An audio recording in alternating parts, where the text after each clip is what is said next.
President of AIDIS, Mr. Esteban Lege, distinguished officials of the government of Argentina and Buenos Aires, members of AIDIS, distinguished ladies and gentlemen.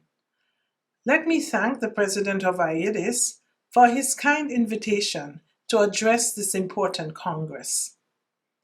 It is a great pleasure to be back in Buenos Aires, even if it's virtually. Dear AIDIS members and friends, colleagues, our global and regional health challenges have become larger and more complex. A little over a year, March 11th, WHO declared COVID-19 a global pandemic. Since then, lives have been lost, livelihoods destroyed, and economies upended. 34 million people have lost their employment in Latin America and the Caribbean. And in a region characterized by high levels of labor informality, many have fallen through the safety net. The important advances that this region had made in poverty alleviation over the last 14 years, a lot of it has been lost in less than 1 year. The pandemic has clearly reminded us of the high cost of disregarding the known risks to humankind and of the failure to act upon them. While the impact of unsafe water and sanitation, air pollution, chemical hazards, and climate disruption remains a subject of ongoing analysis and discussion at the highest levels, progress has been slow. About 1 million premature deaths each year are attributable to known avoidable environmental threats. Extreme weather events and changing climate patterns have exacerbated food insecurity, air pollution, limited access to clean water, population migration, and transmission patterns of zoonotic and waterborne disease and pathogens. Vulnerable populations, such as those living in poverty, in precarious housing conditions on small islands and coastal areas, are even at a greater risk due to more frequent and severe weather events and the rising sea levels. The perfect storm with a pandemic of the proportions of COVID-19.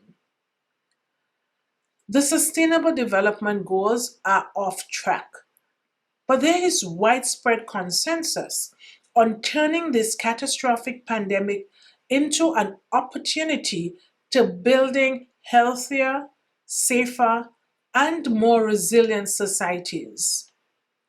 2021 must be the year when we begin these transformative changes towards a healthy and green recovery.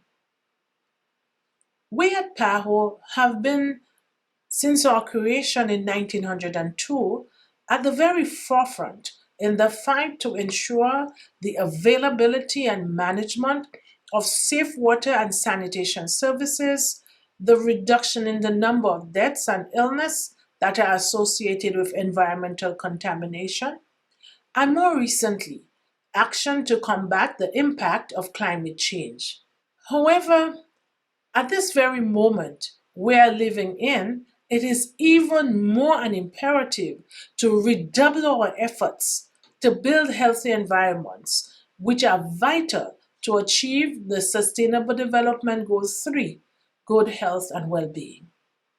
Under the umbrella of the World Health Organization's Global Strategy on Health, Environment, and Climate Change, which was adopted in 2019, PAHO has developed a 10-year agenda for the Americas in consultation with member states and experts. I am pleased to report today that the agenda will be launched this year, proposing 3 concrete actions. 1, to improve the performance of national environmental public health programs and institutions. Secondly, to develop climate resilient and environmentally sustainable health systems, and to build environmentally healthy and resilient cities and communities. Since 1948, PAHO and AIDIS have led a strategic partnership that has supported countries in the formulation of investment plans to improve water and sanitation services, the improvement of infrastructure and services, and the strengthening of capacities of human resources. We need to strengthen our partnerships. I invite you to participate in the implementation of our regional agenda. Together, we can deliver more, faster, and better. It is both critical to realizing a healthy and green recovery agenda and to achieving universal health. Thank you so much.